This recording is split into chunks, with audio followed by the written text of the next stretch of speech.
પહેલા તો બધાને જય શ્રી કૃષ્ણ. આજે તમે બધા અહીંયા આવ્યા હતા અને ઉપસ્થિત એના માટે બહુ બહુ આભાર.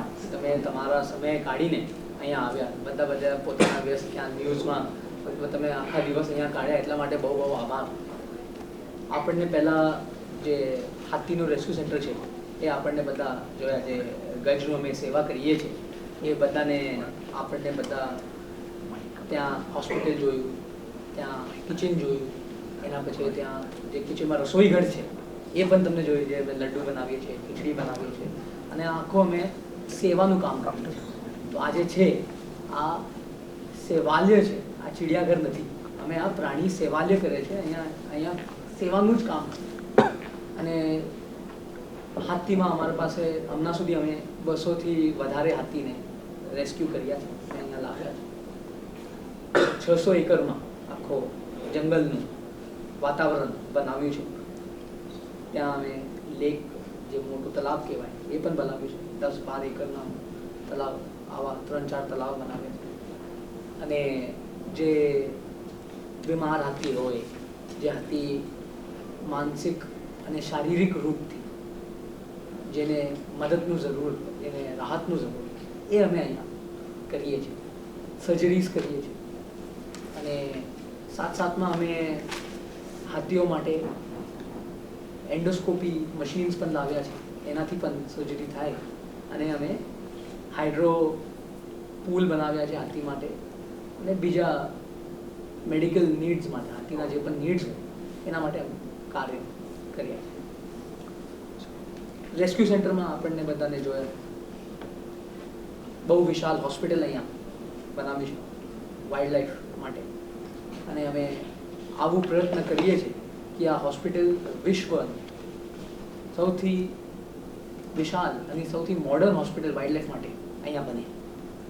રેસ્ક્યુનું તમે બીજા જાનવરો પણ જોયું. અમે જંગલના વાતાવરણ, એના પિંજરા, જે પિંજરું કહેવાય એ પિંજરું નથી. પિંજરું બધાને લાગે જે જેવા હોય, આવું નથી. અહીંયા અમે 2 એકર, 3 એકર, 4 એકર, 5 એકર જેટલા જગામાં આનું આખું વાતાવરણ બનાવીએ. ત્યાંથી જાનવર, એના ઝાડ પાન અને જે એનું જે આખું સ્કિલ હોય એ અમે અહીંયા કરીએ.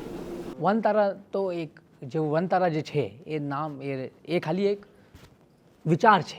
તે ફોરેસ્ટ સ્ટાર જે છે રાધાકૃષ્ણ એલિફન્ટ વેલફેર ટ્રસ્ટ અને ગ્રીન ઝૂઓલોજિકલ રેસ્ક્યુ અને રિસર્ચ સેન્ટર, બે જ અમે લોકો હમણાં આજે તમને જોવાવ્યું. રાધાકૃષ્ણમાં હાથીનું કામ થાય અને ઝૂઓલોજિકલ ટ્રસ્ટમાં બધા બીજા વાઇલ્ડ લાઈફ, બીજા તરહના પ્રાણીનું કામ થાય. જે બેજુબાન જીવ હોય, જે જીવ વાત નહીં કરી શકે, એનું સેવા કરવાનું. અને પોતાના સ્તરમાં ક્યારે કંઈ ગાય હોય, કૂતરા હોય યા કોઈ બીમાર જાનવર યા પક્ષી મળી જાય, એનું સેવા.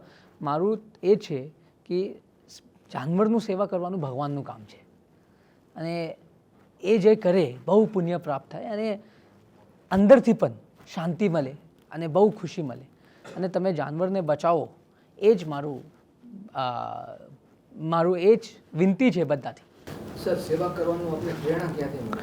મને જે સેવા કરવાનું પ્રેરણા હતી એ મારા મમ્મી અને મારા જે પાપા છે, જે મારા પિતાજી છે. મારા મમ્મી તો એના બચપનમાં પણ બહુ કૂતરાઓ, પક્ષીઓ ઘરે રાખતા હતા અને એને ધ્યાન રાખતા હતા. અને મારા મમ્મીને મને બચપનથી, જ્યારે હું 8 વર્ષનો હતો, મમ્મીને મને મારા બર્થડે માટે 2 એમ્બ્યુલન્સ આપ્યા, જે આખા મુંબઈમાં ઘૂમીને જે કૂતરાઓ હોય, જે બિલ્લીઓ હોય, એનું સેવા કરતા હતા. તો મારું જે ઇન્સ્પિરેશન છે મારી મમ્મી જ છે. અને હું જે હિન્દુ ધર્મમાં છે, હિન્દુ ધર્મમાં તો તમને ખબર છે કે શ્રી રામ જટાયુનું સેવો કરતો હતો. અને જે ગિલહરી હોય એ ગિલહરી પણ શ્રી રામના આશીર્વાદથી જ આગળ વધી. જે વાનર સેના હતો એ હનુમાનજી હતો. વાનર સેનાને આખો લંકા ઉપર કબજો કરી નાખ્યો. શ્રી માતાજી છે એ પોતે સિંહ ઉપર વિરાજતા હતા. જે અમારા શિવ ભગવાન છે એ પોતે નાગરાજા એના ઉપર વિરાજતા હતા. નાગરાજા શિવ ઉપર વિરાજતા હતા.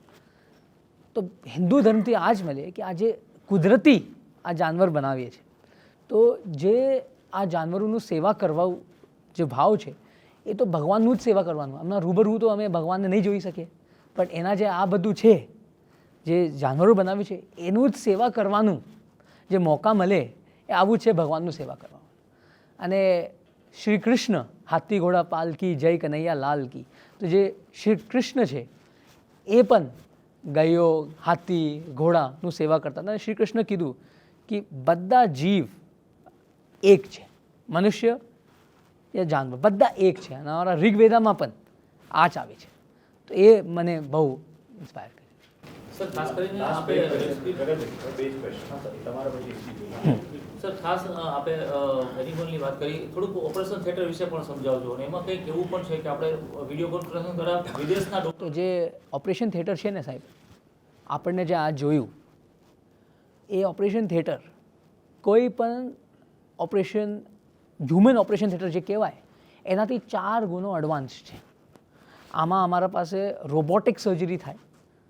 અને જે તમે પ્રશ્ન પૂછતા હતા કે અમારા પાસે વિડીયો કોન્ફરન્સથી રોબોટને ઓપરેટ કરી શકીએ 5Gના માધ્યમથી, જે આજે થતું હતું, તો એ અમે આવું કર્યું કેમ કે ઇન્ડિયામાં અમારા પાસે એટલા બહુ છે, બહુ પ્રસન્ન પણ છે, પણ ક્યારે ક્યારે બહારના પણ ઓપિનિયન જોઈએ, તો ક્યારે એ લોકો એના ઘરથી એપ દોરાન અહીંયા ઓપરેશન કરી શકીએ. તો આજે એક પ્રોફેસર અમેરિકાથી સુઝન ક્લબ કરીને એ કરતી હતી. તો એ વિષયમાં અમે હોસ્પિટલ જે બનાવ્યું છે અહીંયા, તો અમે બહુ ફ્રેક્ચર કેસીસને ટ્રીટ કર્યું છે. અહીંયા વેન્ટિલેટરમાં પણ જાનવરને રાખ્યું અને એને કાઢ્યું. લેપર્ડને અમે વેન્ટિલેટરમાં રાખીને કાઢ્યું છે. તો એ હિસાબથી અમે હોસ્પિટલ બનાવ્યું છે. અને આ તો હમણાં ખાલી 20% તમે જોયા છે, હમણાં તો બનાવવું છે, હમણાં તો કામ બહુ બાકી છે. આ તો બસ એક નાનકડી ઝલક છે તમારા માટે, ઝાંકી છે તમારા માટે. જે બાળકો જે એડ્યુકેશન માટે અમે જ્યારે જાનવરો થોડા રિલેક્સ થઈ જાય અમારા રેસ્ટોરન્ટ ત્યારે, અને જે ઝુઓલોજિકલ પાર્ક બનશે જ્યાં સેવાનું, ત્યાં પણ સેવાનું કરે, અને મોટું જે જંગલ પ્રણામી બનશે એ પબ્લિક માટે ખોલશું.